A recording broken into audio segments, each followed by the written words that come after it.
So I opened up the controller box. There's a wire with tape on it right here. I didn't touch that. There's an extra one of these sticking out, and there's nowhere for it to plug in, as you can see. This is the battery number, or the motor controller. And so when I turn it on, I got it to turn on. I don't know, it's not working.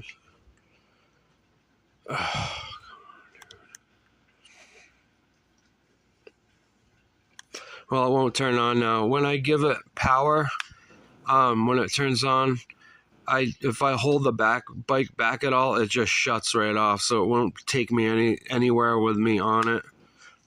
It was turning on for a second. I have to undo this battery.